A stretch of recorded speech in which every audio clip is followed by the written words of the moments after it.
Seguimos adelante en Telebuendía. Es un alto honor contar esta mañana con la presencia del doctor Daniel Rafecas, juez federal argentino, que ustedes conocerán seguramente a través de lo que ha sido una dilatada trayectoria en su carrera. Podríamos decir que todos en Argentina están enojados con él.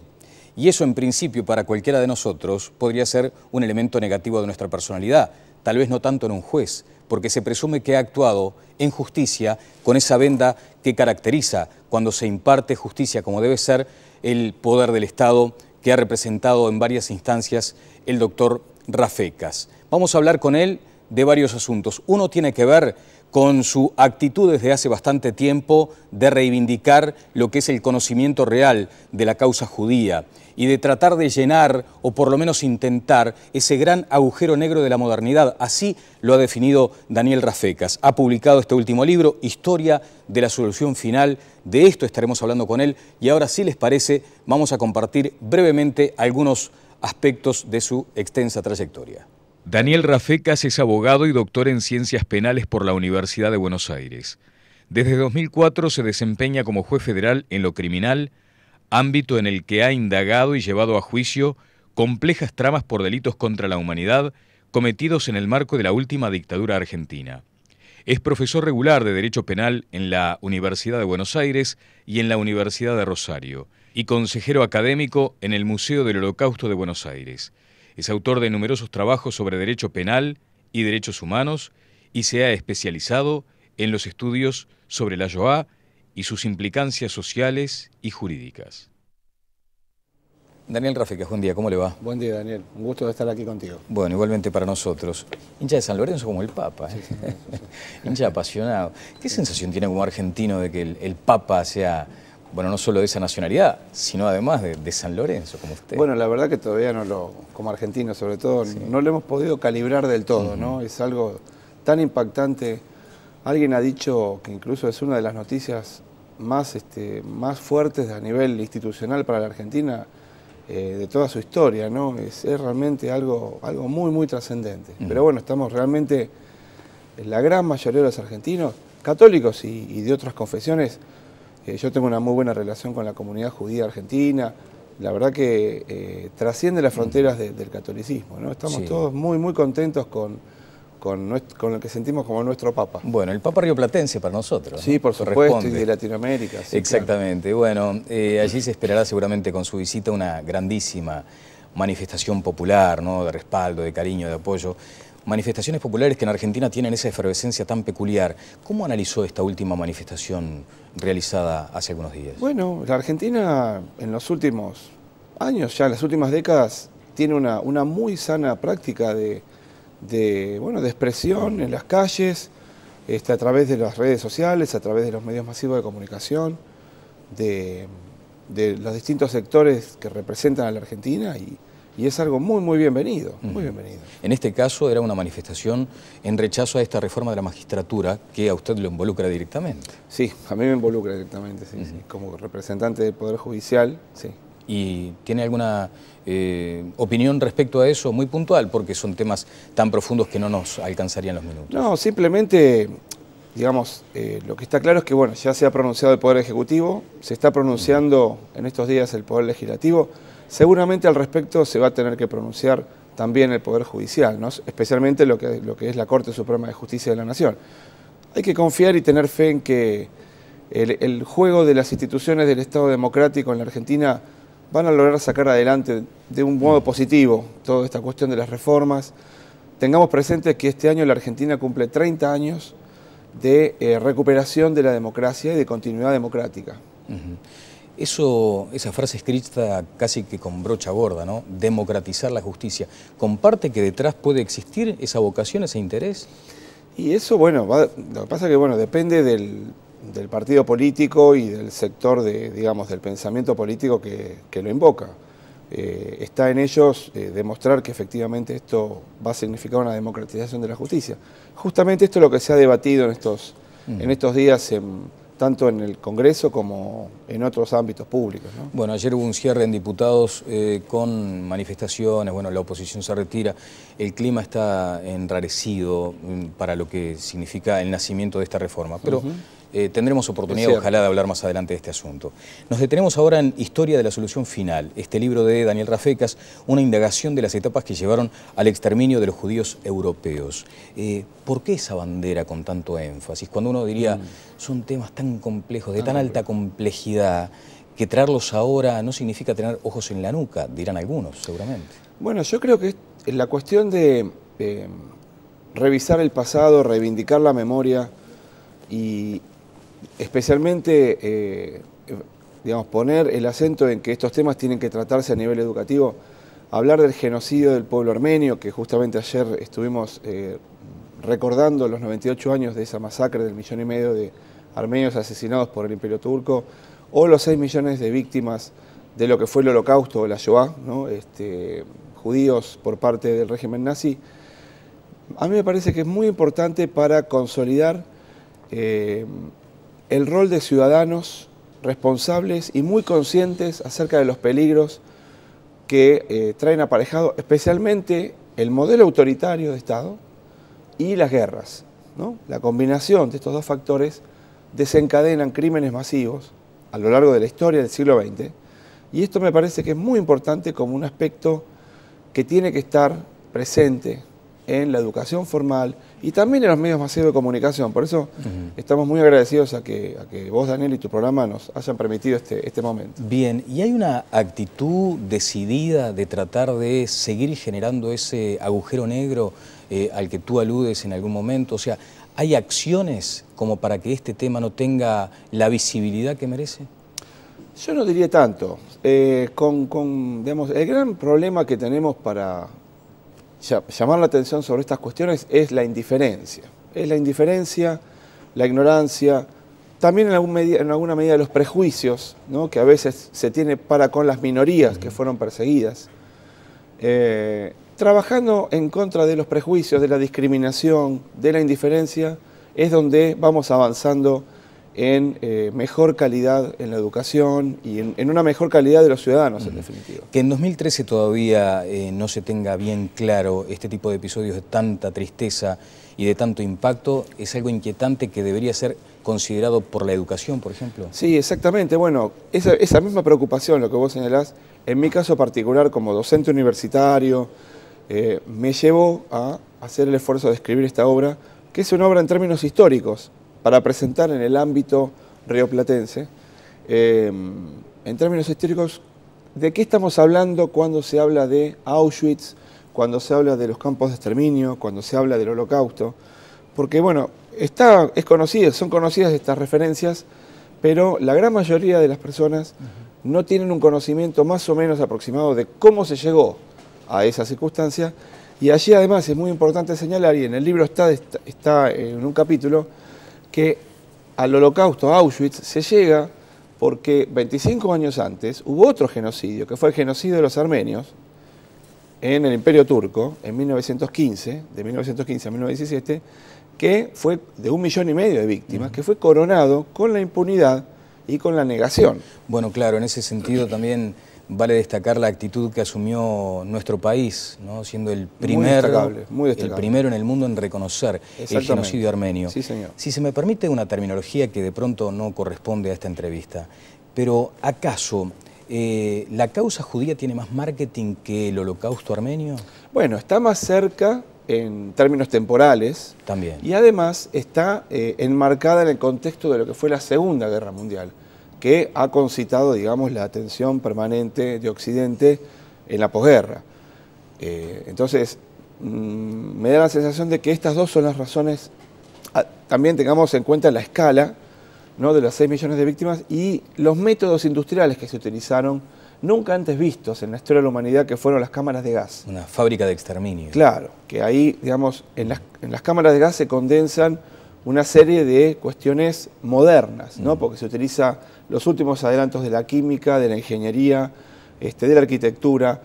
Entonces, en ese sentido, por todas estas cuestiones, tal vez la Shoah ha sido más visible, pero bueno, la verdad que el genocidio de los armenios también ha sido terriblemente devastador y muy importante recoger también la historia y las enseñanzas, ¿no?, de de esos acontecimientos. Bueno, a propósito de la enseñanza, uno se pregunta, y apelo a su condición de docente, para aquel ciudadano que sienta todavía como distante la causa judía, o en este último caso la armenia, ¿por dónde debería empezar a decodificar algunas claves para entender que es importante saber? Porque uno siempre asume aquello de que fueron cuestiones del pasado que pueden aún influir en el futuro si no se entienden cabalmente. Bueno, yo creo que uno de los puntos de contacto con nuestras historias y con nuestras culturas viene de la mano de nuestras experiencias recientes de terrorismo de Estado, ¿no? Es decir, en nuestros propios modelos autoritarios, especialmente pensando en el caso argentino, se han recreado muchas de las instituciones y de las ideologías que condujeron a ese tipo de crímenes masivos. O sea, entender aquello es explicar esto otro. En alguna medida yo creo que sí. Y de hecho se trabaja en los ámbitos especializados en estos temas, se trabaja trazando comparaciones, semejanzas, diferencias, identificando la carga genética, digamos, de aquellos crímenes masivos en las experiencias de terrorismo de Estado que nosotros hemos tenido en nuestros países. Porque vuelvo a una cuestión, se trata de condenar y repudiar la cultura autoritaria, tanto en aquellos casos como también en nuestras experiencias de pasado reciente. Bien, no he terminado aún la lectura del libro, pero sí se recoge allí una unión inequívoca entre lo que es esta situación y la violación a los derechos humanos. Sí. Y usted sobre eso también ha estudiado y ha trabajado mucho y ha juzgado, ni más ni menos que en causas que son conocidas, bueno, como la mega causa, ni más ni menos. Sí. En nuestro país también tenemos el reflejo de que hay cosas que nos cierran aún, heridas que nos cierran y sangran todavía, por apelar a la canción. ¿Cómo lo observa usted desde su condición? Bueno, sí, en ese sentido la Argentina también atravesó más de 2 décadas de una suerte de paréntesis de distintas estrategias para consagrar impunidad y bueno, que haya olvido y que no se concreten los procesos de juicio y castigo. Ninguna de esas estrategias funcionó. Como usted dice, las heridas seguían sangrando, las heridas seguían abiertas, las reivindicaciones y los reclamos de las víctimas, los familiares, los organismos de derechos humanos de la comunidad internacional siguieron absolutamente vigentes hasta que finalmente, hace aproximadamente 10 años, la Argentina revirtió esta cuestión y nos permitimos tener una mirada honesta con nuestro pasado reciente de terrorismo de Estado. Y bueno, ya llevamos 10 años llevando adelante este tipo de juicios y sentencias contra los autores y sus cómplices de este tipo de delitos, secuestros, torturas, asesinatos. Sobre todo contra la impunidad. Sobre todo contra la impunidad. Que es lo que usted mencionaba al comienzo. Sí. ¿Sigue de cerca la realidad de nuestro país en esa materia? Sí, sigo de cerca porque, digamos, tengo un especial cariño y afecto por el pueblo y por la nación uruguaya y, bueno, vengo bastante de visita y entonces sí, sigo bastante de cerca. ¿Ha tomado conocimiento entonces de esa decisión de la Corte Suprema de Justicia respecto a la imprescriptibilidad de los delitos de lesa humanidad? Sí, sí, estoy al corriente, sí. ¿Y entonces? Bueno, en mi caso, digamos, yo como integrante del Poder Judicial argentino y en definitiva del Estado argentino, no tengo que ser muy respetuoso, digamos, de las decisiones del Poder Judicial uruguayo, ¿no? Pero, digamos, yo lo que sí puedo revelar o poner de manifiesto es que la experiencia de estos 10 años de declarar imprescriptibles esos crímenes, de considerarlos delitos de lesa humanidad, de en definitiva colocar a la Argentina, digamos, de vuelta en el marco de la comunidad internacional en estos temas.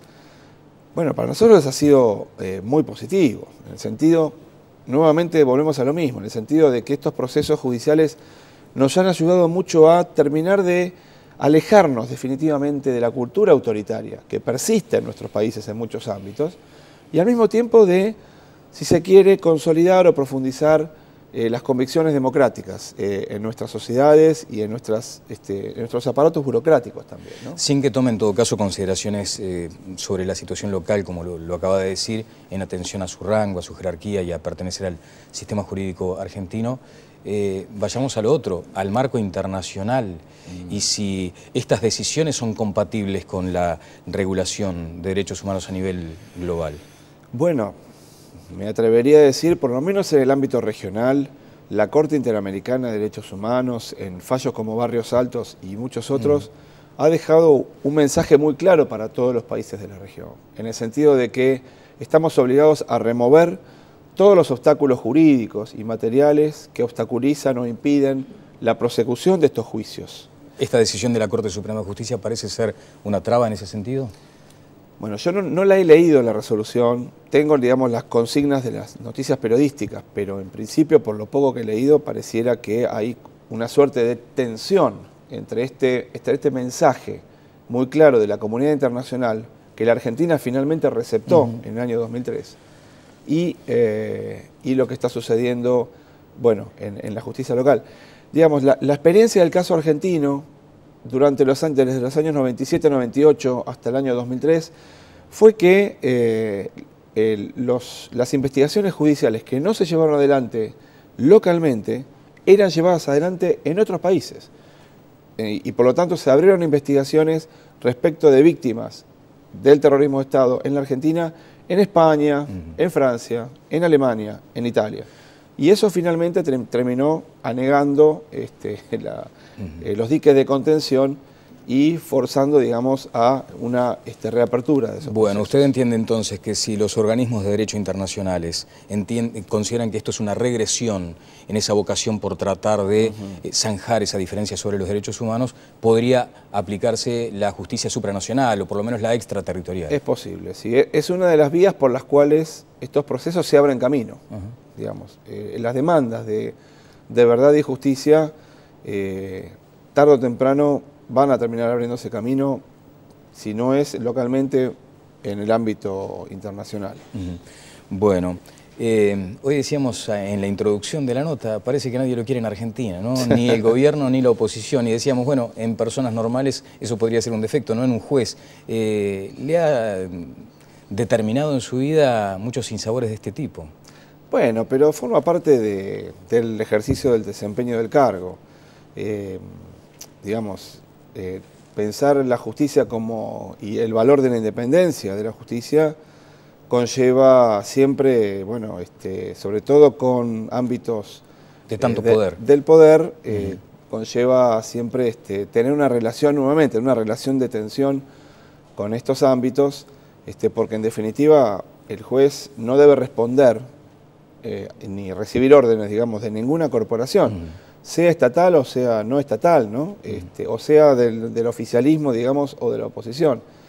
Y entonces, bueno, esto necesariamente lleva, pero digamos, quien asume como juez en lo penal, federal, no busca ser alguien popular. Bueno, y tiene aquello de la venda, ¿no? De la imagen de la justicia, no importa... Sí, todos somos iguales ante la ley en nuestros países, Daniel, y por lo tanto eso también le incumbe a las grandes corporaciones o a las grandes personalidades. O a las grandes personalidades. Bueno, hay que recordar, hoy decíamos lo de la mega causa, también un procesamiento contra el expresidente de la Rúa, una investigación de la ex imprenta Chicone con la vinculación o no, bueno, habrá que seguir probándolo, del exministro de Economía, Amadou Oudou. Y actual vicepresidente. Y actual vicepresidente de la República. Por lo tanto, no midió con quién se metía, digamos, ¿no? Porque de eso se trata. Uno no elige tampoco. Pero se ganan enemigos, Daniel. Definitivamente se ganan enemigos. Bueno, eso es se puede leer en términos políticos. En mi caso, yo soy un hombre de carrera, tengo 25 años de trabajo en los tribunales judiciales de mi país y lo mío es la carrera judicial. En ese sentido, yo no lo veo así ni lo interpreto así. Además de que la lógica del enemigo, por la experiencia que yo he tenido de la investigación del genocidio de los armenios, el genocidio judío, la lógica del enemigo es una lógica de la guerra, es un término bélico Y lo quieren hacer desaparecer. El enemigo quiere desaparecer. Al enemigo hay que neutralizarlo, hay que hacerlo eliminar físicamente. Es un término incompatible con la lógica o el juego de la democracia y del Estado de Derecho. Y a mí, le confieso que me resulta inaceptable o muy difícil de comprender la lógica del enemigo. Claro. A usted le resulta difícil, sí, no a sus enemigos de pronto. Ayer leí en Perfil, por ejemplo, que tanto los kirchneristas como los radicales están como unidos detrás de lo que podría eventualmente llegar a ser su destitución. ¿Le teme a la decisión? Ah, bueno, pero eso sí, recuerdo esa nota que causó así un sobresalto, pero fue una nota que no tenía demasiado fundamento y rápidamente, digamos, personalidades, sobre todo de la Unión Cívica Radical, me dejaron muy en claro de que esto no era de ninguna manera así, que contaba con el apoyo de los dirigentes más importantes del Partido Radical. Y también desde el gobierno ha habido como un reflujo. De hecho, nada sucedió de esto, no fue más que una portada de un diario, por suerte. ¿Dejó algún flanco débil en su acción, por ejemplo? Porque allí se le dice, vamos a determinar esta voluntad de destituirlo, porque colaboró, por ejemplo, siendo juez con una de las partes en el conflicto de la Chicone. No, pero esto tampoco, bueno, por lo menos yo creo que no, de ninguna manera ha sido así. Esto lo ha dicho el fiscal y que intervino en la causa. Sí. El fiscal ha dicho que la actuación de mi parte ha sido impecable, que cumplí perfectamente con mi labor. Son argumentos o excusas que se utilizan, digamos, algo tienen que encontrar para formular una acusación, pero la verdad que son poco serias. Bueno, hoy no mencionábamos ni que hablar otro asunto grande, el papel prensa, el conflicto de papel prensa que lo tuvo a usted también como protagonista. Sí. Así que se ha enfrentado a los poderosos de verdad. Bueno, finalmente, porque nos quedan pocos minutos y ojalá, reitero, a cuenta de más detalles en una próxima oportunidad, esta situación de eventual corrupción o mega corrupción del gobierno del expresidente Kirchner y su impacto eventual en Uruguay. Entre otras cuestiones con declaraciones muy fuertes, muy potentes y denuncias periodísticas. ¿Cómo lo observa, juez? La verdad que, en este caso, como un ciudadano más, ¿no? Porque no estoy teniendo ninguna intervención, pero la verdad que en este sentido no me atrevo a hacer ninguna opinión porque, como, digamos, posiblemente, eventualmente pueda llegar a tener alguna intervención, aunque sea fugaz. Estaría prejuzgando. No me animo a hacer algún comentario. Bueno, pero en todo caso me permito insistir sobre el concepto. Los ciudadanos, cuando advierten estas cuestiones, sienten que es algo también contra ellos, contra los contribuyentes, contra aquel trabajador o empresario que formalmente hace su trabajo a diario. ¿Qué lección representa este tipo, por lo menos, de sospechas?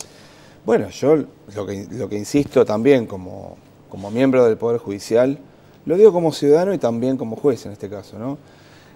Hay que tener un poquito de paciencia y ser prudentes en adelantarse a formular juicios porque para eso justamente está la investigación judicial, ¿no? Que es la que va a establecer objetivamente ya sea el juez argentino, pero también posiblemente una investigación judicial que haya en Uruguay o incluso en Suiza, pero en definitiva que sean los órganos judiciales los que establezcan realmente la verdad de los hechos y esto entonces sí después generar algún tipo de impresión. Bien, finalmente, usted estuvo también con el tema de los sobornos en el Senado, entonces asociado esto con este último tema que tratábamos, ¿la corrupción está enquistada en el poder?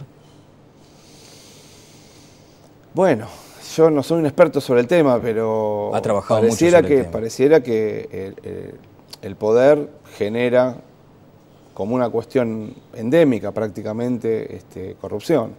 Y tenemos que trabajar fuertemente con mecanismos de transparencia, con alternancia en el poder, me parece que esto es fundamental, y con controles externos al poder político, con los contrapesos propios, ¿no? De la lógica republicana, tratar de hacer retroceder los ambientes y los espacios que son digamos, factores que alientan este tipo de prácticas, ¿no? Que tanto daño le hacen al tejido social. Que son poderes fácticos en sí mismos, además. Sí, por supuesto. Claro. Ha sido muy amable, Daniel, y lo espero pronto por acá. Al contrario, Daniel, un gusto. El doctor Daniel Rafecas estuvo con nosotros. Vamos a ir a una breve pausa y seguimos adelante en Tele Buen Día, el noticiero matinal del Uruguay.